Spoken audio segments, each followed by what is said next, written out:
Olá, está começando mais uma edição do programa Minuto Mamãe e Bebê. E eu vou abrir o programa de hoje falando sobre constipação com a nossa fisioterapeuta pélvica, a Cris. Bem-vinda novamente ao nosso programa. Oi, Mari, obrigada. Queria entender um pouquinho sobre constipação, porque assim, Cris, quando a gente pensa, tô constipada, tô com dificuldade de fazer cocô, tenho que mudar minha alimentação, tenho que tomar mais água, porque é isso que resolve. Mas a gente, conversando aqui, você já me explicou que não é só isso. Lógico que alimentação e água interferem, mas não é só isso que vai ajudar a gente a conseguir ir aos pés e ter uma vida saudável, assim, no quesito fezes. É isso, Cris? Exatamente, Mari. Primeiro, tem que deixar muito claro que o que são as fezes? São o resultado do final da nossa alimentação. Todo mundo come, o corpo absorve o que é bom e o que é ruim a gente tem que eliminar. Então ali é só o que não presta. Todo mundo faz. Só que acontece muito com as mulheres, principalmente, de ter essa tendência a não fazer, principalmente se estiver fora de casa ou se estiver num lugar que tiver outras pessoas, tem medo do cheiro, de barulho, e aí elas começam a ficar segurando essas fezes. E aí, às vezes, acontece a tão famosa constipação, que todo mundo acha que é muito tranquilo, que é um problema que nem é um problema. Tem gente que nem acha ruim ser constipada. E tem outra situação também, às vezes as pessoas nem sabem o que é uma constipação. Tem gente que acha que é o seguinte: se eu for no banheiro todos os dias, eu não sou constipada. Se eu for no banheiro dia sim, dia não, eu sou constipada. E a constipação, ela não é determinada pelo número de evacuações, e sim pela forma como é feita a evacuação, pelo formato das fezes, se tu faz ou não força para evacuar, se depois da evacuação tu tem ou não a sensação de evacuação incompleta, ou se tu, quando terminou de evacuar, acha que está tudo certo, que esvaziou tudo, se sai ou não sangue. Então, sim, tem vários fatores que determinam ou não a constipação. E muita gente acha o seguinte: não, eu estou constipada, então eu preciso comer mais fibras e tomar mais água. Só que se tu tiver um problema muscular, tu pode tomar um oceano de água que não vai adiantar. É óbvio que a alimentação ela é essencial. Lógico. E o primeiro passo para quem tem constipação é ajustar a dieta, sem sombra de dúvida, a ingesta hídrica e a ingesta de alimentos. Só que se mesmo assim o teu trânsito colônico está tudo certo e tu continua fazendo força para evacuar, fazendo cocôzinho de cabrito, assim, né, ressecado, ou tendo dor, ou tendo a sensação de que não saiu tudo, então tu tenha um problema com constipação.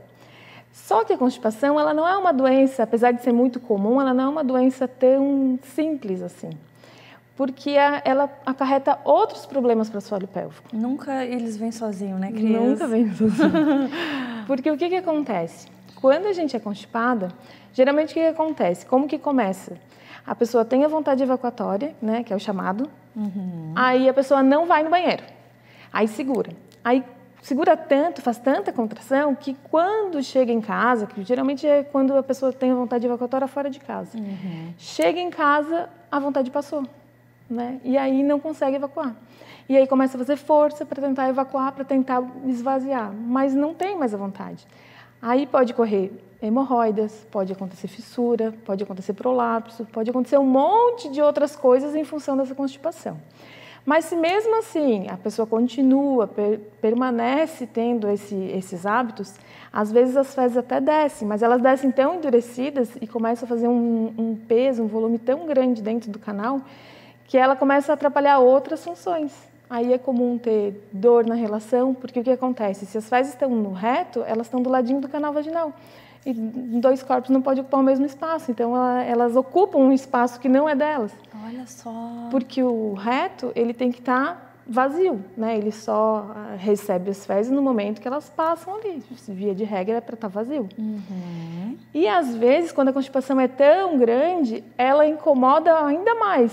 Passa do canal vaginal e ela começa a alterar o ângulo que a uretra faz com a bexiga. Então, às vezes, dá incontinência urinária. Então, não é raro a gente receber paciente com queixa urinária, que perde xixi, às vezes, nos esforços, numa coisa ou outra. E o problema, na verdade, é a constipação. Olha só. A constipação, ela não é uma doença assim tão insignificante, apesar de ela ser bem frequente, ela não pode ser negligenciada. Tem que ter muito cuidado com a constipação. E aí, imagina, só pra gente ter vergonha, pra gente não respeitar o chamado, né? E a gente fica segurando. E você também tinha comentado antes que pode começar com uma constipação e depois ir por uma... Evolui para outras disfunções. Exatamente. Porque o que acontece? Às vezes, a pessoa pensa que tem só constipação, né? Mas de tanto ela contrair o assoalho para segurar as fezes, ela altera toda a dinâmica da evacuação, do assoalho pélvico. E aí ela desenvolve outras disfunções. Por exemplo, é o anismo. Anismo é uma doença que tu precisa reaprender a evacuar. Porque no momento de relaxar, tu contrai. E a evacuação, na verdade, a gente até pensa que a gente ensinou os filhos da gente a evacuar, né? Eu ensinei, eu fiz a desfraude, assim. Mas não, a evacuação, ela é muito... A micção também, né? Mas ela é muito sensitiva, assim. A pessoa tem que sentir. E a criança, quando ela nasce, quando ela está mamando, por exemplo, é muito automático. Pode ver, ela está mamando e às vezes ela já está evacuando. Então, a gente nasce perfeitinho. E a gente vai se estragando depois, não respeitando o corpo da gente, né? Querendo controlar o que a máquina é certinha. E aí vem a gente querer controlar algo que está tudo bonitinho, certinho e estraga. Exatamente. Então, aí o que acontece? Às vezes as pessoas pensam que tem só constipação, mas na verdade elas têm outras doenças por trás dessa constipação. E aí essas doenças, elas podem ser mais prejudiciais para a qualidade de vida mesmo da pessoa, né? Entendi. Porque quem não consegue evacuar corretamente, tem o termo enfesado, já vem disso mesmo, né? De cheio de fezes. Quando tu não consegue evacuar corretamente, tu fica bem... mal-humorada. Mas é verdade, Cris, é verdade. Parece um peso mesmo, uma coisa assim, teu humor não tá legal, né? E realmente faz todo sentido. E também se entrar na parte energética, porque ali foi a comida, tudo que ficou ali, que tem que sair, a gente tá segurando, tá pesando, a gente tá fazendo tudo errado. Ô, Cris, me explica como que a fisioterapia pélvica pode ajudar nesse processo? Então, o que acontece é o seguinte, a gente tem técnicas de reabilitação, às vezes a pessoa precisa relaxar a musculatura, às vezes a pessoa precisa... Porque o que acontece, eu esqueci de falar também, o futuro de uma constipada é a incontinência. Por quê? No início, quando a gente tem a vontade evacuatória, a gente chega ao bolo fecal, a gente tem na ampola e a gente tem a vontade evacuatória. Se tu fica segurando, o teu corpo se adapta que tem que chegar a um volume maior de fezes para te ter aquela vontade evacuatória. Então, tu vai alterando, inclusive, a tua sensibilidade. Olha só. E aí, às vezes, a pessoa precisa ter grandes volumes fecais para conseguir, de fato, evacuar.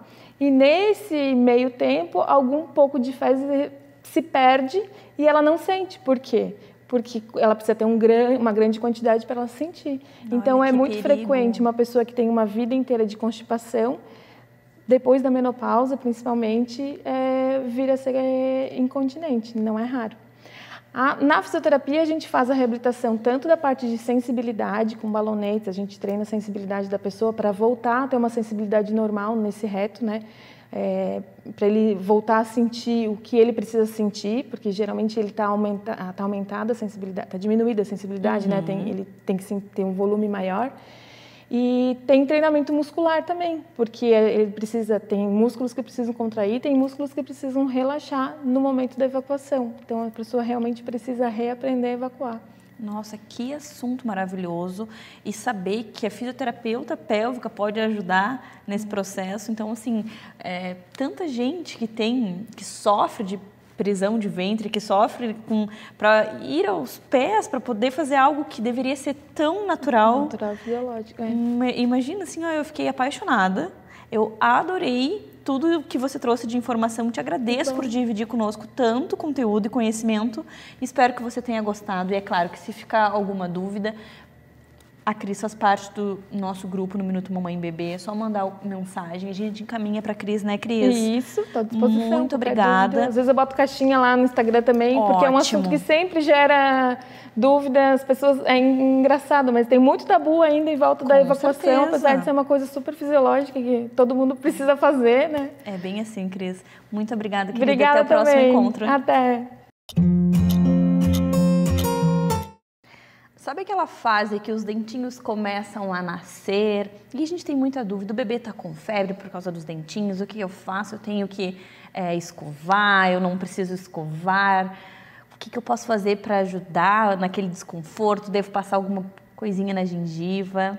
Óbvio que a nossa odontopediatra, a doutora Aline, bem-vinda novamente ao nosso programa. Muito obrigada, Mari. Vai nos ajudar a compreender essa fase. É um momento bem difícil, porque eles ficam bem incomodados, realmente, penso, tá furando ali a gengiva, a gente não lembra mais, mas deve ser bem complicado, né?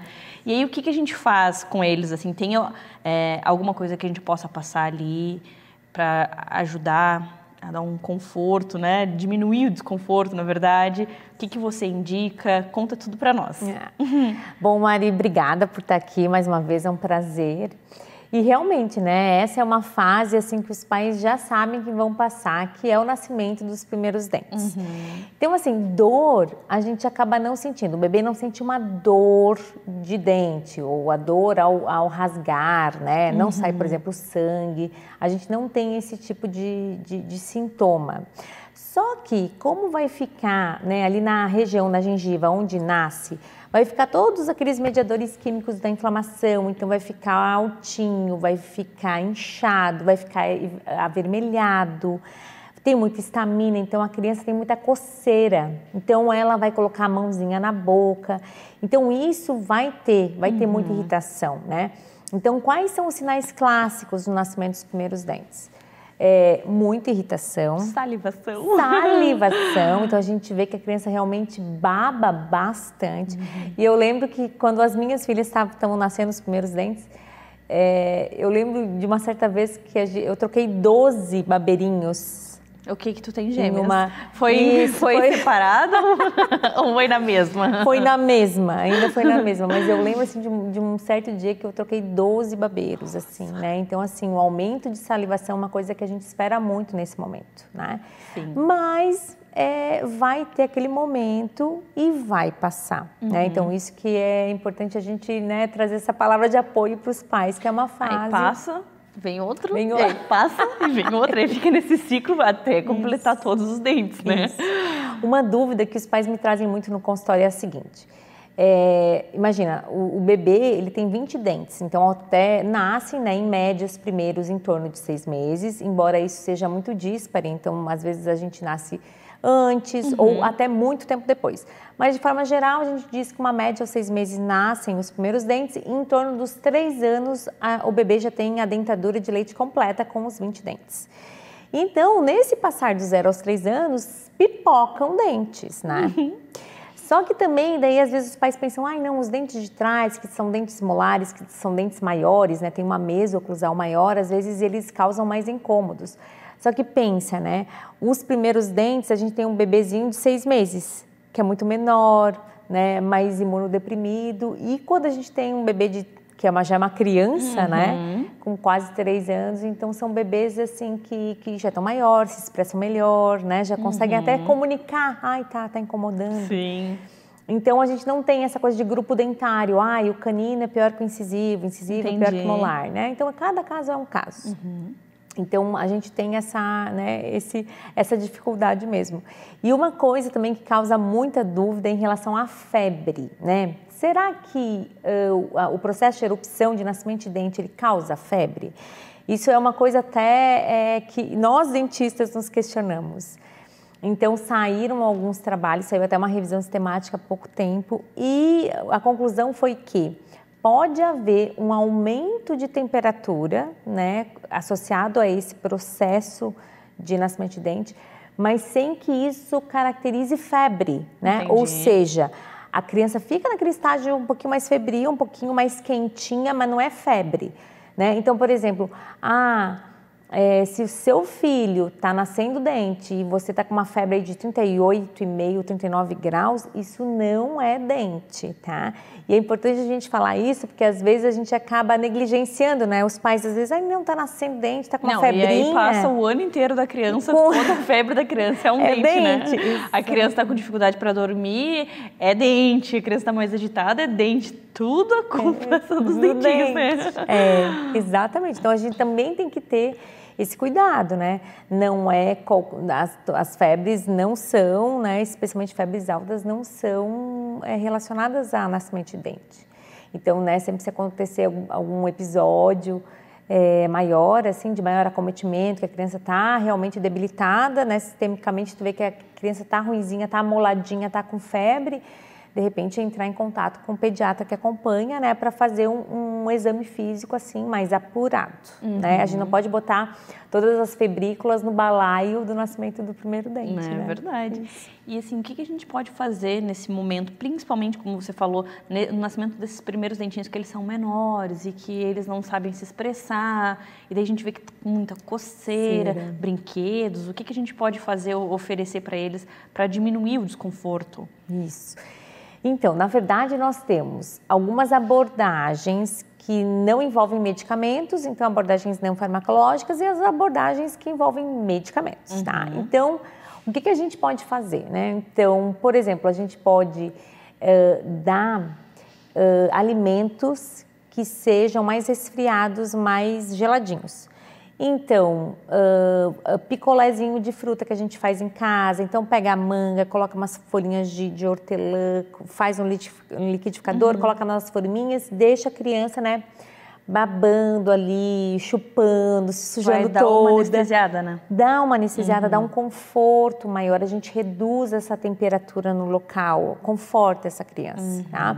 A gente pode fazer com leite materno, inclusive, né, o peitolé, que é uma coisa bem assim, difundida entre as mães.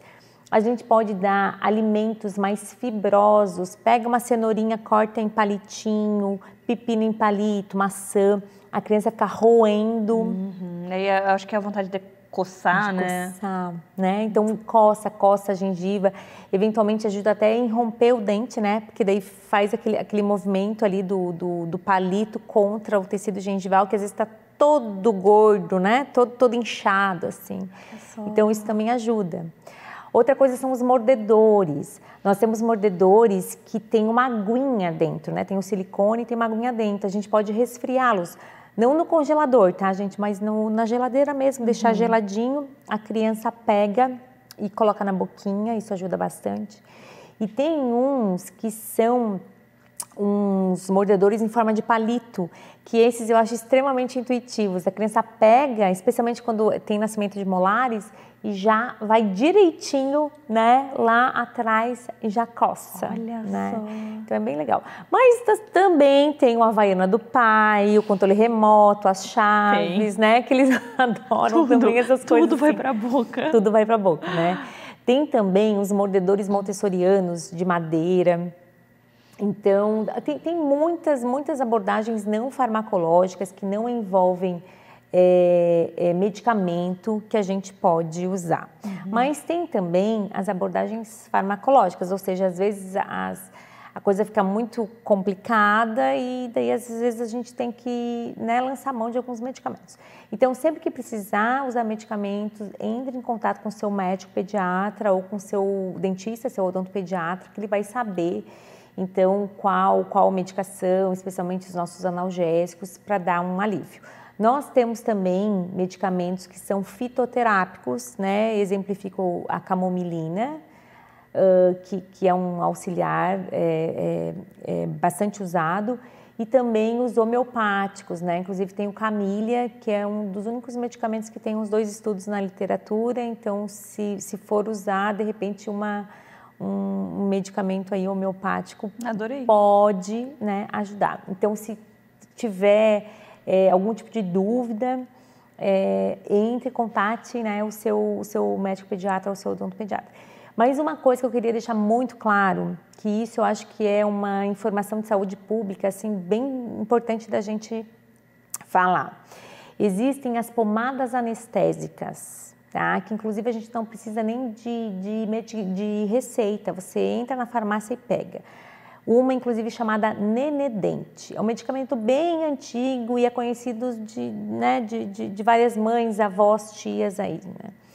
E esse medicamento, ele não deveria ser utilizado, tá? Então, inclusive, em 2014, saiu uma nota de comunicação da FDA, né, alertando os riscos. Olha que perigo. Que é usar o Nenedent, que é uma pomada à base de anestésico, né, de lidocaína, usadas de forma indiscriminada, né? Então, não use pomadas anestésicas para aliviar esses incômodos dos primeiros dentes, tá? Então, a gente tem várias alternativas aí que podem ser usadas com segurança. Mas, assim, para finalizar, né, eu acho que a maior delas é peito, né? As mães que têm essa graça de fazer o aleitamento materno, peito, carinho e colo, tá? Tenha paciência. É uma fase meio puxada, mas é uma fase que passa, né? Então, assim, na medida do possível, né? A gente sabe que nós mulheres, mães, temos múltiplos papéis, mas na medida do possível, essa disponibilidade para dar aquele chameguinho, aquele colinho, aquele leitinho a mais, né? Aquela sucção nutritiva, né? Para ajudar a aliviar é realmente muito importante, faz diferença. Nossa, adorei. Obrigada por trazer tanto conhecimento e tantas alertas e dicas para você que está nos assistindo. Espero que você tenha gostado e, claro, se ficar alguma dúvida, pode entrar em contato conosco, a gente vai repassar todas as perguntas e todas as informações. A nossa odontopediatra responde aqui pelo Minuto 1 MBB. Querida, obrigada, até o próximo encontro. Muito obrigada, até a próxima. Uma boa noite de sono é tudo que nós, mamães, desejamos. E com a rotina difícil da maternidade, acaba que o nosso corpo vai se acostumando de forma errada a ficar acordado, e aí depois fica tudo desregulado e a gente não consegue mais pegar no sono. Então hoje a gente vai falar sobre um floral maravilhoso que se chama Durma Bem, é isso, Devadaia? É isso aí. Olá, tudo bem, Mari? Olá, querida, bem-vinda novamente ao nosso programa, nossa terapeuta. Me fala um pouquinho sobre essas gotas preciosas. E Durma Bem é um floral que foi desenvolvido especialmente para equilíbrio do sono. E quando eu falo de equilíbrio, é porque a gente tantas vezes tem dificuldade para pegar no sono e ter uma noite reparadora, como às vezes a gente acaba ficando com sono uma manhã inteira. Então, essa bagunça que acontece com o nosso sono é uma bagunça que afeta o nosso relógio biológico, todo o funcionamento do nosso sistema físico biológico, né? E isso tem uma base emocional, mental. Aliás, esse floral, ele trabalha muito sobre o nosso campo mental, porque é justamente esse mental carregado de responsabilidades, de preocupações, o que não deixa a gente desligar a chavinha para dormir. Então, esse exercício de dormir, ele tem muito a ver com confiança e com não querer dar conta do mundo num dia só. Não, tudo bem, tem o dia de amanhã para resolver as coisas. O que eu não dei conta hoje, eu posso ir amanhã e fazer. Mas é difícil, né? Então, é muito difícil. Esse terapeuta engarrafado, ele vai nos ensinar isso, ele vai ensinar justamente a gente ter um pouco até, eu diria assim, de humildade e um pouco de confiança de que as coisas vão dar certo e também uma crença no bem maior, porque não sou eu que dou conta de tudo. A gente tem uma ajudinha que vai além do que a gente faz. Então, no que se refere ao filho, a ele dormir bem à noite, será que ele está bem alimentado? Será que ele molhou a fralda? Será que ele vai bem na escola? Será que ele vai pegar gripe? Será que ele está sem meia? Será que ele vai ficar resfriado porque eu deixei ele ficar sem meia? Entendeu? E essas coisas, elas ficam na nossa cabeça. E quando a gente tenta relaxar para dormir, vem tudo. Né? E é aí que entra o Durma Bem. Ele é um floral para isso, para ajudar a gente a dar uma acalmada no mental, relaxar, dormir na hora certa para a gente poder, no dia seguinte, também ficar bem acordado para dar conta. Porque daí a gente fica até tarde acordado, chega no outro dia, tá com sono, e aí às vezes acaba dormindo depois do almoço ou à tarde, aí chega de noite, não tá com sono de novo, e aí fica um ciclo, vira uma bola de neve que o sono nunca fica reguladinho, né? Isso. Não cria uma rotina certinha. Ele gera um descompasso mental, isso é um efeito mental, tá? E tem outra coisa, floral não é só, a gente sabe, para adulto, crianças também podem tomar. Então, o floral, no caso de uma criança, seria aquela criança agitada que não desliga. Aquela criança que não para, que quer assistir TV à tarde da noite, quer jogar joguinho no celular à tarde da noite. E esse floral vai ajudar também essa criança. Olha que interessante. Porque é um desligar mental o que ele ensina. Ele vai nos ensinar a saber desligar, relaxar, dormir e deixar para o outro dia o resto das coisas. Confiar que amanhã a gente segue. A criança por vontade, por querer fazer tudo num dia só, e a gente por ansiedade de dar conta, mas acaba que a falta do sono, né, é o mesmo motivo para ambos, né? No fim das contas é uma agitação mental. Exatamente. E ela vem também de um excesso de controle, a gente quer controlar tudo. Quer controlar o resultado das coisas, quer controlar o tempo, a criança fica forçando ficar acordada porque ela quer aproveitar ao máximo esse momento. Exatamente. E a gente quer, às vezes, resolver o que não resolveu no dia inteiro. É quem viu sexta-feira, que está todo mundo correndo, querendo resolver a semana. A semana inteira. Às vezes a gente, às 11 horas da noite, quer ficar, mas qual que vai ser minha agenda amanhã? Que contas tem para pagar? O que eu tenho que fazer? Será que eu vou lembrar de tirar a roupa do lava-roupas? Assim, não é? No não final é da bom. noite, aí piora, pega o celular para organizar tudo, aquela luz no olho. Isso. Então, assim, ao invés de tomar um floralzinho, ler um livro, relaxar, isso. acalmar o corpo, não, vai pro celular. A pior coisa. Né? Fica tentando organizar as coisas, aí deita no travesseiro, não consigo dormir. Mas também não teve, né, um ritual para o sono chegar. E o dormir, ele se a gente fala em termos até de psiquiatria, se uma pessoa fica muito tempo sem dormir, ela pode ter um surto. Essas pessoas que iam para a guerra e ficavam sem dormir, elas ficaram com danos irreparáveis. Olha só. Nosso cérebro precisa fazer o reset todo dia, desligar e descansar, que nem um computador precisa reiniciar. Durante o sono, a gente reinicia o cérebro, a gente deixa o cérebro descansar. Então, isso é muito importante para a nossa saúde mental, não só para os nossos ritmos biológicos. A nossa saúde mental depende de uma boa noite de sono. Olha, tá tudo relacionado, né? Aí a gente fala da imunidade também, porque se a gente não dorme direito, a imunidade vai lá para baixo. Sim. Então, assim, uma noite de sono é realmente, a gente fala, uma noite de sono é reparadora, mas é mesmo? É mesmo. Ela é uma espécie de alimento para o corpo e para a alma. E a nossa alma se sente livre também para fazer seu voo. Para quem acredita que a gente tem alma, a nossa alma faz seu voo da noite, se sente livre. E o corpo descansa, repara, a mente desliga um pouquinho. Então, dormir é essencial. Tem aí uma ajuda, ele funciona maravilhosamente bem. Ele surgiu para ajudar uma paciente que ela ficava, às vezes, 4 dias sem dormir. Ela estava desesperada quando desenvolvi, comecei por ela e foi incrível. Ela voltou a dormir e olha que nem com remédios ela conseguia dormir. E assim eu tive vários casos de pessoas que nem com remédios conseguem ter uma noite de sono boa e com floral elas conseguem equilibrar o sono. E aí, como que faz, Deva? Tem um tempo X para seguir tomando? Tem um horário indicado? Quantas vezes por dia? Quantas gotas? Ele é bem interessante porque esse floral, a diferença dos outros, o ideal é a gente tomar tipo as 2 vezes de sempre, mas de preferência fim de tarde e um pouco antes de dormir, são as 2 doses. E se, à noite, acordou no meio da noite, pode tomar de novo. E, é claro, não é uma coisa para se fazer só situacional, até ajuda. Mas o ideal é que a gente dê uma continuidade de pelo menos 1 mês a 3 meses para que isso se instale, esse novo ritmo mais amoroso para o nosso corpo, para a nossa mente, se instale e se efetive na nossa vida. Então, é o que dá conta, um frasquinho desses dá para 3 meses de tratamento, então é o suficiente. Que maravilha. E daí, se a pessoa está tomando remédio, ela já abandona o remédio, ela vai aos poucos sentindo? Não. Eu não posso, como terapeuta, interferir nessas coisas. Mas o que eu aconselho é, passados os 3 meses, se sente melhor, conversa com o médico e vê se o médico libera de tomar remédio. Interessante, entendeu? Adorei. Querida, amei. Ai, que bom!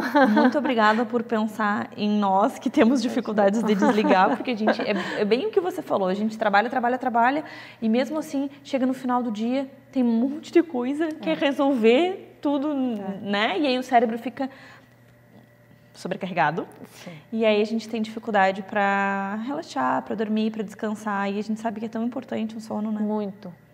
Uma mente descansada, um corpo descansado, acaba trabalhando melhor, tendo melhores relações, porque a gente fica de bom humor. E assim também a prosperidade chega, porque quando a gente fica muito agitado, a gente controla demais, não deixa as coisas fluírem como deve, né? Adorei. Obrigada por todas as dicas, por todos os ensinamentos. Espero que você que está nos acompanhando também tenha gostado. E é claro, se você tem alguma dificuldade para dormir, para relaxar, ou conhece alguém, você pode ajudar indicando esse floral maravilhoso, que eu tenho certeza que vai ser uma magia incrível aí na sua vida. Deva, querida, muito obrigada. Até o próximo encontro. Até mais.